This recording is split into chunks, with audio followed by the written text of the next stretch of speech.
আপনি জানেন দর্শক, পৃথিবীতে এমনও একটি পাহাড় আছে যেখানে রংধনু থাকে মাইলের পর মাইল জুড়ে। না, এটা কোনো শিল্পীর তুলির আঁচড় নয়, এটি বাস্তব। চীনের উত্তর পশ্চিমে আছে এমনই এক বিস্ময় রেইনবো মাউন্টেন। আমি সামিয়া শোভা। আজ জানাবো এই পাহাড় তৈরির ইতিহাস, প্রকৃতি আর রসায়নের অনবদ্য মিশ্রণে সৃষ্টি এই রঙিন পাহাড়, যার প্রতিটি ভাঁজে লুকিয়ে আছে কোটি বছরের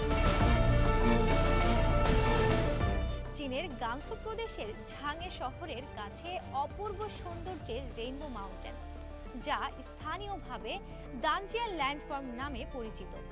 সমুদ্রপৃষ্ঠ থেকে প্রায় ২৫০০ মিটার উঁচুতে ২০০ বর্গমাইল জুড়ে পাহাড়ি অঞ্চলটি সত্যিই অবিশ্বাস্য।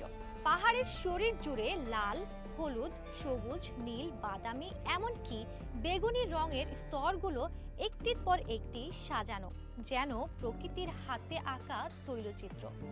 বিজ্ঞানীরা জানিয়েছেন, এই রঙিন সৌন্দর্যের রহস্য লুকিয়ে আছে খনিজ পদার্থের স্তরে। বালি পাথর, পলি পাথর, আয়রন অক্সাইড, সালফাইড, ক্লোরাইড ও সিলিকেট, এই সব খনিজের রাসায়নিক বিক্রিয়ায় তৈরি হয়েছে নানা রঙের ছটা।